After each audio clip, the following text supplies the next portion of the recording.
یہودیوں کے بارے میں 8 ایسی چیزیں جو آپ نہیں جانتے اور یہ لازمی آپ کو پتہ ہونی چاہیے۔ نمبر 1، دنیا کی آبادی میں تناسب اور اثر۔ یہودی دنیا کی کل آبادی کا صرف 8.2% ہے، تقریباً 1,50,00,000 افراد، مگر اس کے باوجود انہوں نے نوبل انعام جیتنے والوں میں تقریباً 20% نمائندگی حاصل کی ہے۔ 2024 تک 200 سے زائد یہودی افراد کو نوبل انعامات مل چکے ہیں، سائنس، طب، ادب اور امن کے شعبوں میں۔ نمبر 2، عبری زبان کی واپسی۔ عبرانی ہیبرو زبان جو ایک وقت میں مردہ زبان بن چکی تھی، صرف عبادات میں استعمال ہوتی تھی، اسے دوبارہ زندہ کیا گیا۔ الیازر بن یہودا نے 19ویں صدی میں عبرانی کو روزمرہ کی بولی بنانے کی مہم چلائی، جو آج اسرائیل کی سرکاری زبان ہے۔ نمبر 3، ہفتے کا دن سبت۔ شبات یہودی ہفتے کا آخری دن سبت مناتے ہیں، جمعہ غروب آفتاب سے ہفتہ غروب آفتاب تک۔ اس دوران وہ کام کاج، سفر، بجلی کے استعمال، حتیٰ کہ فون یا انٹرنیٹ کا بھی استعمال نہیں کرتے۔ مکمل آرام اور روحانی عبادت۔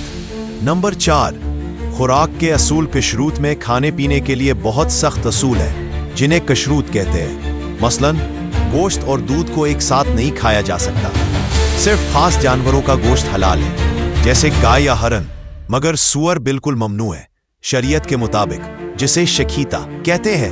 نمبر 5، تعلیم میں غیر معمولی دلچسپی۔ یہودی تاریخ میں تعلیم کو مقدس فریضہ سمجھا جاتا ہے، تقریباً ہر بچہ تورات کی تعلیم بچپن میں ہی حاصل کرتا ہے۔ یہی وجہ ہے کہ دنیا کے کئی کامیاب سرمایہ دار، سائنسدان، فلسفی اور ادیب یہودی تھے۔ آئنسٹائن سائنس، زگمنڈ فرائڈ نفسیات، کارل مارکس فلسفہ، مارک زکربرگ فیس بک بانی، اسٹیون سپیلبرگ ہدایت کار۔ نمبر 6، یہودیوں کی بڑی ہجرتیں۔ یہودی تاریخ ہجرتوں سے بھری پڑی ہے۔ بابل، اسپین، یورپ، روس اور جرمنی میں یہودیوں کو صدیوں تک ظلم و ستم کا سامنا رہا۔ دوسری جنگ عظیم کے دوران 60 لاکھ 6 ملین یہودیوں کو۔ نمبر 7، اسرائیل کی ٹیکنالوجی میں برتری۔